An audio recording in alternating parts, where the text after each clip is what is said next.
अब चलेगी उल्टी ट्रेन। तेजी से हो रहा निर्माण। पटरी पर दौड़ती मेट्रो और ट्रेनें तो आपने जरूर देखी होंगी। इनके सफर का मजा भी जरूर लिया होगा। लेकिन क्या आपने कभी उल्टी ट्रेन की सवारी की है? जी हाँ, उल्टी ट्रेन जो पटरी पर नहीं बल्कि पटरी के नीचे चलती है। आप कहेंगे कि हम आपसे क्या कह रहे हैं? तो जनाब, पहले आप इस तस्वीर को देखिए। क्यों, समझ में आ गई ना बात कि हम क्या कहना चाह रहे हैं? ये है लटकने वाली ट्रेन, जिसे हैंगिंग ट्रेन भी कहा जाता है। शायद ही आपको ये मालूम हो कि फिलहाल सिर्फ जर्मनी में चलने वाली इस उल्टी ट्रेन को इंडिया में भी चलाने की पूरी तैयारी लगभग हो ही गई थी। लेकिन कुछ हादसों के बाद इस प्रोजेक्ट को बंद कर दिया गया। तो क्या आने वाले समय में भारत को मिलने वाली है हैंगिंग ट्रेन, उल्टी लटक कर चलने वाली ट्रेन? इन सारी बातों को जानने के लिए इस वीडियो के अंत तक बने रहिए। ये बहुत बड़ी खबर है दोस्तों आप सबके लिए, मजा आ जाएगा आपको, तो अंत तक बने रहिएगा।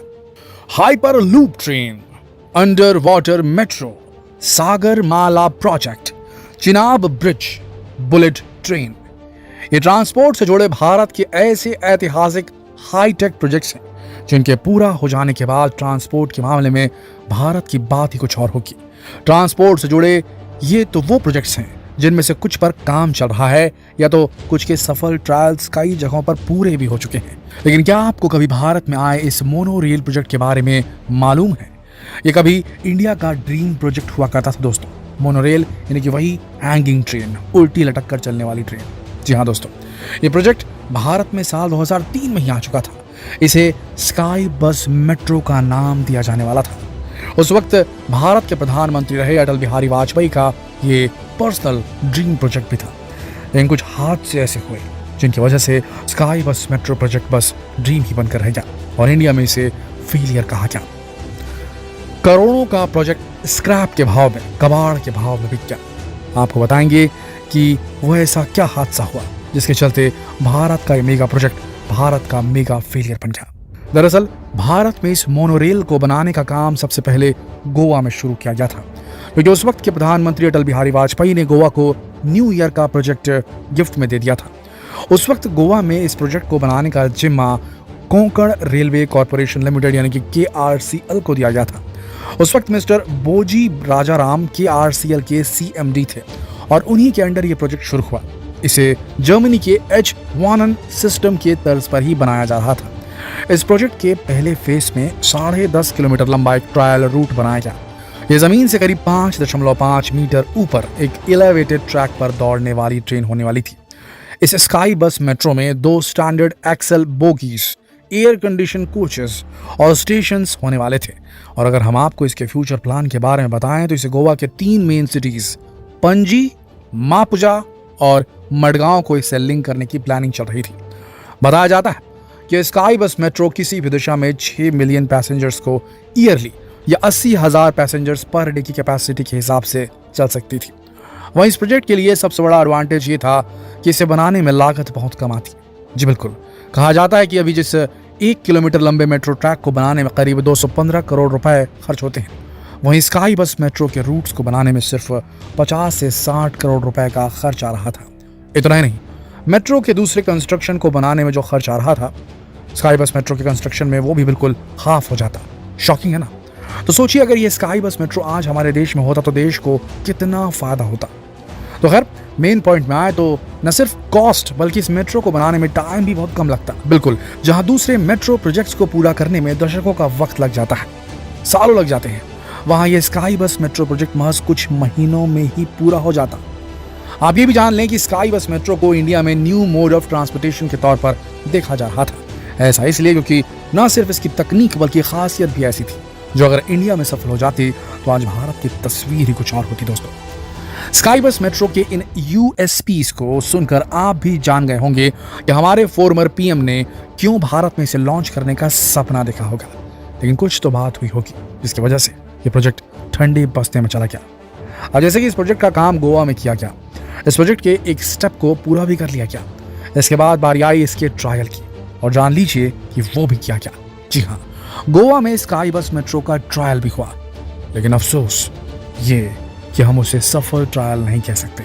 जी, जैसे कि स्काई बस मेट्रो टेक्नोलॉजी इंडिया में बिल्कुल नहीं थी, तो इसे बड़े पैमाने पर लॉन्च करने से पहले छोटे लेवल पर ट्रायल करने का फैसला लिया गया। इसके लिए गोवा के मडगांव में करीब 1.6 किलोमीटर लंबा ट्रैक बनाया गया और साल 2004 में इसके ट्रायल की अनाउंसमेंट भी की गई। तभी 25 सितंबर 2004 को स्काई बस मेट्रो के ट्रायल में ऐसी घटना घटी जिसने सभी को हिला कर रख दिया। हुआ यूं कि ट्रायल के दौरान जहां मेट्रो को 20 किलोमीटर प्रति घंटे की स्पीड से जाना था, वहां मेट्रो की स्पीड 50 किलोमीटर प्रति घंटे होने की वजह से ये ट्रेन आगे लगे कंक्रीट से जाकर टकरा गई। टक्कर होने की वजह से इस ट्रेन को बहुत तेज झटका लगा, जिससे डोर के सामने खड़ा एक शख्स नीचे गिर गया और उसकी वहीं ऑन द स्पॉट मृत्यु हो गई, मौत हो गई। बस इसी एक्सीडेंट की वजह से इस प्रोजेक्ट को बंद कर दिया गया। हादसे तो हो गए, अब जरूरत थी उन हादसों के पीछे की वजहों को जानने की। तो आपको बता दें कि हादसे के बाद जब इसके कारणों को ढूंढा गया तो ये कहा गया कि इस एक्सीडेंट की वजह बेहतर टेक्नोलॉजी का ना होना था। टेक्नोलॉजी एरर का रीजन भी ये दिया गया कि उस वक्त स्विंग ऑपरेटर और अरेस्टर में खराबी बताई गई, जो उस वक्त सही से बनकर रेडी भी नहीं हो पाया था।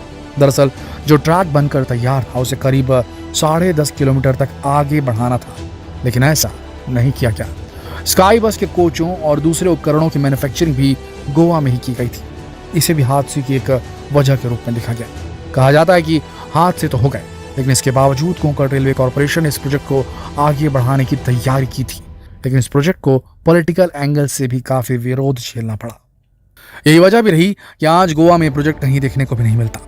आपको बता दें कि स्काई बस मेट्रो के ट्रायल के लिए जो ट्रैक बनाया गया था उसमें 50 करोड़ रुपए तो पहले ही खर्च हो चुके थे। अब उसके मेंटेनेंस पर भी खर्चा बढ़ता ही जा रहा था और फाइनली KRCL ने केंद्र सरकार और गोवा सरकार से बात करके इस प्रोजेक्ट को हमेशा के लिए बंद ही कर दिया।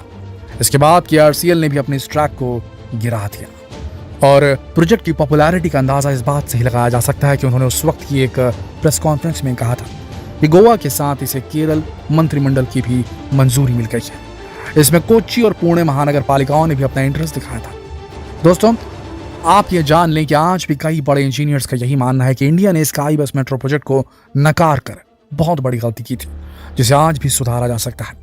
मैं पिछले कुछ सालों से देश के ट्रांसपोर्टेशन में जिस तरह तेजी देखने को मिल रही है, वैसे में कहा तो यही जा रहा है कि आने वाले वक्त में जरूर भारत में भी हैंगिंग ट्रेन की शुरुआत जल्द ही हो जाएगी। वैसे आपको बता दें कि फिलहाल ये मेट्रो सिर्फ जर्मनी में चलाया जा रहा है, यहाँ इसे हैंगिंग ट्रेन कहा जाता है। 13.3 किलोमीटर की दूरी तय करने वाला ये ट्रेन 20 स्टेशनों पर रुकता है। आपको बता दें कि इसे दुनिया का सबसे पुराना मोनोरेल भी कहा जाता है। इस ट्रेन की शुरुआत 1901 में की गई थी, सन 1901 में की गई थी।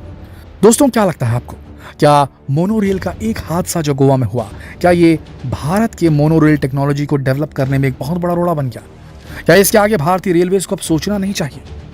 जिस प्रकार से मोदी सरकार हर चीज का प्राइवेटाइजेशन कर रही है, तो एक दिन क्या रेलवे मंत्रालय भी प्राइवेट हो जाएगा?